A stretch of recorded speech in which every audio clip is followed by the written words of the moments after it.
Muy buenas tardes. Cuau, la verdad es un gran privilegio, después de 19 meses, pasado mañana se cumplen, que en mi país se estableció el famoso lockdown y que hemos pasado imaginándonos a los colegas a través de la pantalla de la computadora sentados en la sala de la casa. También quiero expresar un pensamiento solidario para todas las miles de personas que han tenido la fortuna y que hemos convivido de perder a tantos seres queridos por esta terrible pandemia, y también una oración para todos esos millones de personas que han perdido la vida. Quiero agradecer a las autoridades de la Sociedad de la República Dominicana de Hematología y a Vifor Pharma por permitirme el honor de compartir con ustedes algunos conceptos sobre un tema que podría parecer relativamente simple y fácil, pero que considero que es un problema literalmente de salud pública, y es como la relevancia de optimizar la masa eritrocitaria para disminuir los riesgos de los enfermos en el contexto quirúrgico. Estos son algunos potenciales conflictos de interés, y en los siguientes minutos, tratando de ser lo más breve en aras de tiempo, voy a comentar algunas cosas sobre los riesgos de la anemia en el contexto quirúrgico, cómo es importante identificar los problemas asociados con las transfusiones sanguíneas utilizadas comúnmente como parche para corregir la anemia, lo que ha llevado a un cambio de paradigma y a la implementación de programas que hemos traducido al español como el manejo hemático de los pacientes. Es un hecho que todos conocemos que prácticamente una tercera parte de todos los habitantes del planeta Tierra tienen anemia, y cuando menos la mitad de los casos de esta anemia es anemia por deficiencia de hierro. Es más de 1.200 millones de seres humanos que tienen anemia por deficiencia de hierro. Y evidentemente esto conlleva el hecho de que cuando los pacientes van a ser sometidos a alguna forma de cirugía, pues llegan frecuentemente anémicos. En este cuadro vemos cómo, sobre todo en los áreas de especialidad donde los pacientes tienden a sangrar más, como son los problemas digestivos o los problemas ginecológicos, pues la frecuencia de anemia no solo moderada, sino inclusive anemias relativamente significativas, menores de 10 gramos de hemoglobina, andan en el orden de arriba del 60%, es decir, más de 2/3 partes de los enfermos llegan anémicos a una cirugía. Y el tener anemia en el preoperatorio, por supuesto que tiene implicaciones importantes de salud. Hay evidencias claras en algunos estudios europeos en cirugías no cardiovasculares ni neurológicas, en casi 40,000 enfermos, en que claramente se demostró que tener una hemoglobina inferior a 11 se asocia con un aumento no solo en la estancia hospitalaria y en la frecuencia de admisiones a cuidados intensivos, sino en la mortalidad de estos enfermos en el primer mes del posoperatorio. Hay otro estudio publicado por el National Surgical Quality Improvement Program en los Estados Unidos, en prácticamente 250,000 de pacientes quirúrgicos, en el cual se demostró que la anemia prequirúrgica se asocia con un incremento en la mortalidad a 30 días con una razón de momios de 1.42. Y un metaanálisis de una conferencia internacional de consenso del grupo de PBM concluyó una fuerte asociación también entre la anemia preoperatoria y la mortalidad de los enfermos con una razón de momios de 2.09. Y este cuadro también es muy interesante, el que los pacientes tengan anemia prequirúrgica, cómo se asocia en relación a las comorbilidades de los enfermos con la mortalidad en el primer mes. En la barra más pequeñita de color lila vemos cómo pues cualquier cirugía tiene algunos riesgos de mortalidad inherentes al quehacer médico, pero como vemos, cuando los pacientes tienen alguna forma de mortalidad desde edad avanzada, pasando por obesidad, diabetes, enfermedades cardiovasculares o enfermedades renales, como se ve en la tabla, la posibilidad de mortalidad en una cirugía se aumenta claramente en la barra amarillita del centro. Pero si además de esto los pacientes que tengan esta comorbilidad tienen anemia, como ven en la barra azul, es obvio y evidente que la mortalidad se aumenta notablemente. Por supuesto que es un problema importante. Y nos hemos acostumbrado, hemos aprendido que pues si tengo anemia pues hay que pasar sangre para que el número de hemoglobina se normalice, y pensamos que aumentando la hemoglobina quizás vayamos a aumentar el transporte de oxígeno a los tejidos, que la misma oxigenación tisular vaya a ser más eficiente y que el consumo de oxígeno celular se vaya a modificar hacia el alza, y que quizás también se pudiera asociar con un aumento en la supervivencia. Nos podríamos pasar hablando el resto de la tarde sobre toda la fisiopatología y la evidencia que existe en ese sentido, pero yo creo que la conclusión es que no tenemos evidencia alguna suficientemente sólida que ninguno de estos desenlaces se mejoren simplemente transfundiendo sangre a los enfermos. Y además las transfusiones perioperatorias tampoco parecen ser muy eficaces. En el contexto de enfermos de gastroenterología con sangrado de tubo digestivo, se ha demostrado que las políticas liberales de transfusión aumentan inclusive los riesgos de resangrado y la mortalidad en los primeros 45 días. Y algunos otros estudios de no inferioridad utilizando políticas restrictivas de transfusión en diferentes escenarios quirúrgicos, cardiotorácicos, ortopédicos y cuidados intensivos han mostrado que utilizando políticas restrictivas de transfusión no empeoramos el desenlace clínico de los enfermos. Lo que lleva a concluir que la evidencia acumulada demuestra que las transfusiones eritrocitarias son poco efectivas en mejorar la evolución de los enfermos a corto plazo y posiblemente pueden ser inclusive perjudiciales en el mediano plazo en nuestros enfermos. Esta tabla vemos claramente cómo en numerosas publicaciones en diferentes escenarios quirúrgicos con números suficientemente grandes de pacientes, es claro cómo la morbilidad, la mortalidad, algunos desenlaces desfavorables de complicaciones posoperatorias y los tiempos de estancia hospitalaria se prolongan notablemente en relación a qué tanto más transfundimos a nuestros enfermos en el perioperatorio. Y desafortunadamente todavía hoy en día, en el 2021, en el contexto quirúrgico, la transfusión de células rojas es el tratamiento más utilizado para corregir la anemia, y sabemos que es uno de los procedimientos, de los 5 procedimientos más sobreutilizados. Entre las recomendaciones de diversas sociedades médicas, entre ellas las que se dedican al asesoramiento en el uso racional de sangre, se ha claramente cuestionado el que los enfermos se transfundan a menos de que tengan una necesidad absolutamente urgente, y que si hay anemia en una cirugía programada, los enfermos deben ser estudiados cuidadosamente, diagnosticados adecuadamente y tratados antes de entrar a la cirugía. Por supuesto que la sangre hoy en día es más segura que nunca, pero todos sabemos que no está exenta de riesgos, desde errores clericales de identificación hasta TRALI. Y aquí quiero realmente simplemente puntualizar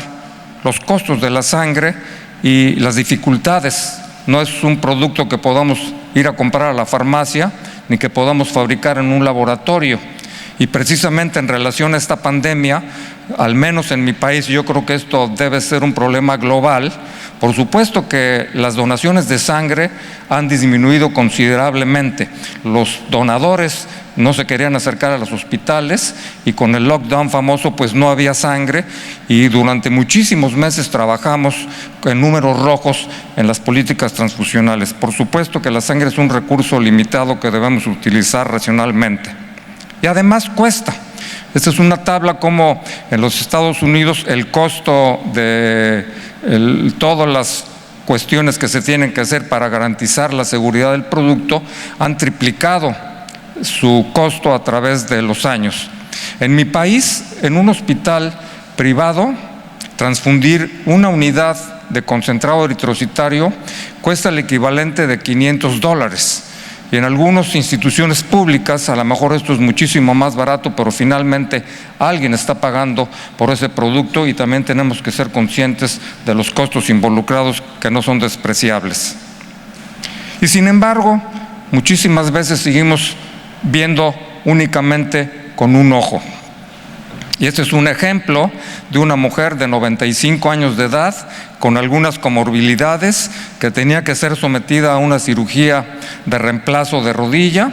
y que el cirujano ortopedista la metió al quirófano con una anemia moderada, pero que a los 95 años de edad yo creo que estarán de acuerdo que era un problema importante, y la dieron de alta con 9 de hemoglobina y no hicieron nada por corregir la anemia residual de esta paciente, que por supuesto algunas semanas después llegó con nosotros para tratar de corregir las complicaciones derivadas de todos estos accionares incorrectos. Afortunadamente vivió todavía 5 años más. Entonces, es importante puntualizar que debemos tener perfectamente claros los problemas derivados de las transfusiones sanguíneas para realizar un cambio de paradigma. La creciente brecha entre la oferta de estos productos y su demanda, los incrementos en los costos de producción de los hemocomponentes, los riesgos de la seguridad de este producto que existen, las complicaciones que ya mencionamos que se asocian con las transfusiones y la falta de evidencia sólida del beneficio real de este accionar. Es por esto que en la última década y a través de iniciativas inicialmente de la Organización Mundial de la Salud, se han implementado estos programas que en inglés llaman el Patient Blood Management, que hemos traducido al español nosotros como el manejo hemático del enfermo, que está consciente de que las transfusiones salvan vidas, pero que también implican riesgos y que tenemos que ser muy juiciosos en su utilización. Y la OMS definió el concepto de PBM como esto que ven aquí, el abordaje sistemático basado en evidencia y enfocado en los enfermos para optimizar su manejo y el uso racional de los componentes sanguíneos para minimizar la exposición innecesaria a sangre halogénica. PBM no es una acción o una intervención específica, sino es un conjunto de acciones que requieren de un manejo multidisciplinario para lograr objetivos de identificar precozmente la anemia de los enfermos que se van a operar, tratarla correctamente con cualquier que sea la causa. El segundo punto sería las medidas interdisciplinarias de conservación de sangre, tratando de minimizar la pérdida de sangre intraoperatoria, donde también estamos involucrados desde el punto de vista de la hemostasia adecuada para que los pacientes sangren lo menos posible, en combinación con mejores técnicas anestésicas y quirúrgicas más precisas. Y también optimizar la tolerancia a la anemia y que no transfundamos al número en un papel, sino que transformamos al escenario clínico de manera juiciosa y cuidadosa.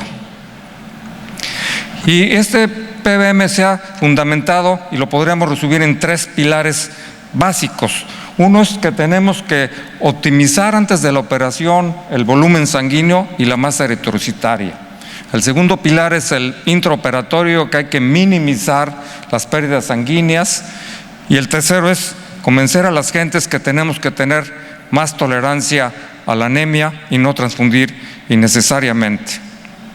Los hematólogos tenemos un rol fundamental, yo diría que en los 3 pilares, pero sobre todo en el primero. Tenemos que convencer a las personas que la anemia preoperatoria no se debe tratar con transfusiones, que deben diseñarse programas para que los pacientes se identifique la anemia, se corrija con tiempo antes de la cirugía, y para esto pues es importante intentar establecer clínicas de atención de primer nivel con apoyo de los bancos de sangre, para que los pacientes que se van a operar sean sometidos a algunas pruebas de escrutinio para identificar estos enfermos y poderlos tratar antes de que sean llevados a la cirugía. En nuestro país hemos trabajado intensamente con este enfoque en los últimos 3 años, y con el apoyo del gobierno del país y en apego al manual metodológico para la integración de guías de práctica clínica, se convocó a un grupo de expertos multidisciplinarios para tratar de establecer la evidencia de las diferentes facetas del problema y generar recomendaciones apropiadas para poder optimizar el uso de este recurso. Y con esto, afortunadamente, el año pasado se publicó por parte del Gobierno de la República y con todos los elementos de nuestro multifragmentado sistema de salud, los militares, la Marina, lo que llamamos el Seguro Social, el ISSSTE, los petroleros, etcétera, y se publicaron estas guías de práctica clínica con las evidencias y recomendaciones en este sentido. Y por supuesto que lo primero que mostramos y que se evidenció es que por supuesto que la anemia preoperatoria aumenta el riesgo de complicaciones nosocomiales, pero que la transfusión sanguínea lo único que hace generalmente es aumentar los riesgos de complicaciones, efectos adversos e inclusive de mortalidad en los enfermos. Entonces se ha recomendado lo que ya comenté, que es fundamental detectar la anemia preoperatoria, porque esto va a ser un predictor de que los enfermos se tengan que transfundir, vamos a gastar en un recurso y vamos a aumentar los riesgos de complicaciones de nuestros enfermos. Por supuesto que tenemos ahí un rol fundamental en identificar la anemia y tratarla. Como mencioné inicialmente, la causa más frecuente en los escenarios quirúrgicos habituales en gente no complicada o de edad muy avanzada es la anemia por deficiencia de hierro, pero por supuesto que no es la única causa de anemia. Por eso algún trabajo reciente que trató de demostrar si la transfusión de hierro podría mejorar los eventos quirúrgicos fue negativo, porque pues no consideraron pacientes con otras formas de anemia. Entonces no solo es anemia por deficiencia de hierro, sino son todas las causas de anemia que todos conocemos y que por supuesto pueden estar presentes en los enfermos. Y estos pacientes se deben evaluar con un tiempo suficiente, como esta paciente que les menciona que se iba a operar de una cirugía programada de rodilla a los 95 años de edad. Pues por supuesto que el cirujano puede esperar 3, 4 hasta 8 semanas para que el paciente entre en mejores condiciones a la cirugía. La otra evidencia es de que aunque el paciente entre preparado a la cirugía, o más si no entró preparado y es sometido a una cirugía en la que se estime que tienen una pérdida de un volumen sanguíneo mayor de 500 mililitros, o que en cirugías que vayan a durar más de 2 horas, es muy frecuente que en el perioperatorio, en el posoperatorio, los pacientes pierdan sangre y por ende hierro, y que van a andar cuando menos arrastrando la clavija y teniendo múltiples complicaciones en los siguientes meses si son dados de alta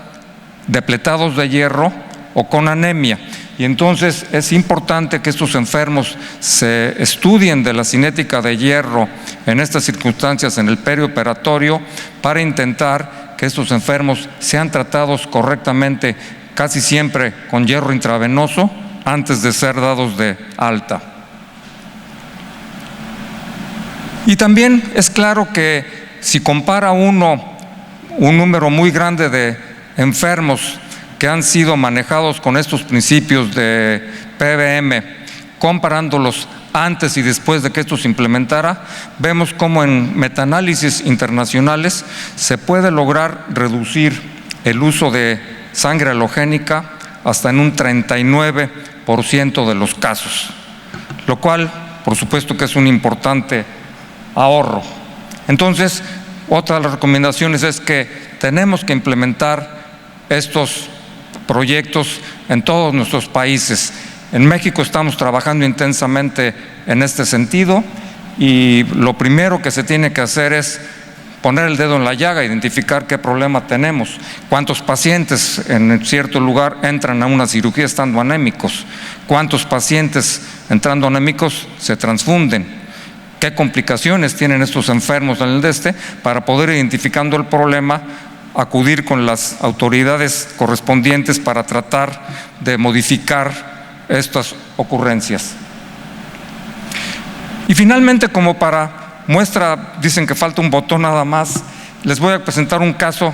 real. Esto es una mujer que vimos hace unos años, soltera, nulípara, de 41 años de edad, afortunadamente sin ninguna otra comorbilidad importante. Ella tenía una historia ya de varios años de un sangrado menstrual impresionantemente excesivo y que había sido ya diagnosticado como secundario a un mioma muy grande en el verano del año previo en el que la vimos. En ese entonces ya tenía una hemoglobina de 7.1 y tenía, además de un florido síndrome anémico, todo un cotejo sintomático impresionante de datos de deficiencia de hierro. Cuando se presentó en mi oficina, entró caminando con una hemoglobina de 5.1, con un fenotipo microcítico hipocrómico severo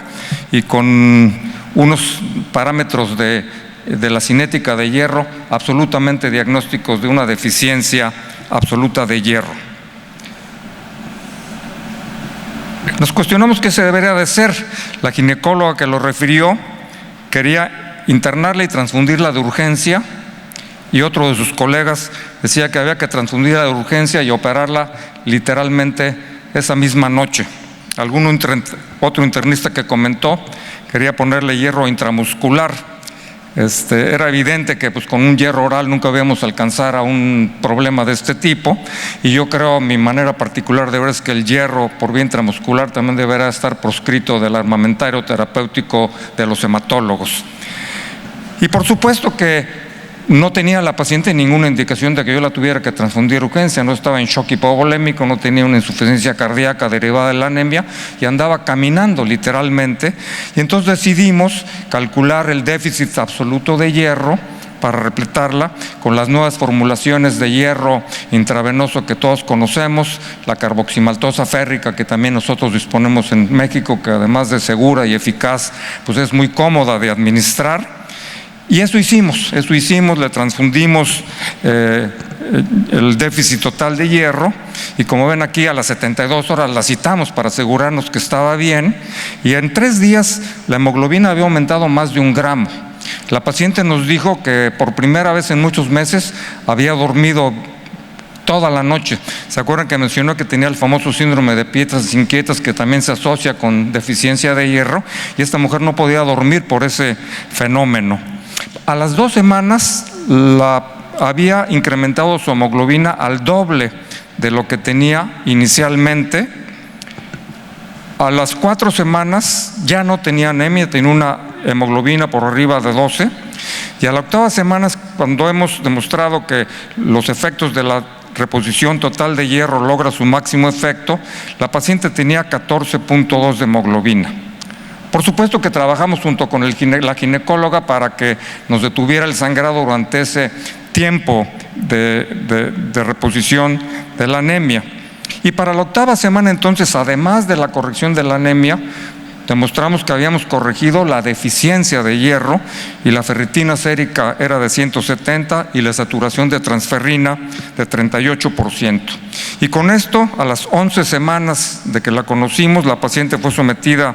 a una miomectomía con corrección del útero porque era soltera, a pesar de 41 años de edad, consideraba todavía ser madre, y entonces pudo conservar el útero, no requirió ninguna transfusión sanguínea, fue de alta sin ninguna complicación y desafortunadamente decidió no embarazarse finalmente. Y bueno, como esto es un escenario muy común, pues ciertamente la moraleja sería: ¿por qué vamos a transfundir sangre en una gente que está sana si la gente puede hacer su propia sangre? Y para esto, pues el hierro intravenoso es una buena terapia, sin lugar a dudas. Y finalmente, Pues hoy tenemos el paradigma. Yo recuerdo haber crecido con el paradigma de que si una gente tenía una anemia de suficiente magnitud como para requerir una transfusión, cuando menos le tenía que poner 2 unidades, porque una no es ninguna.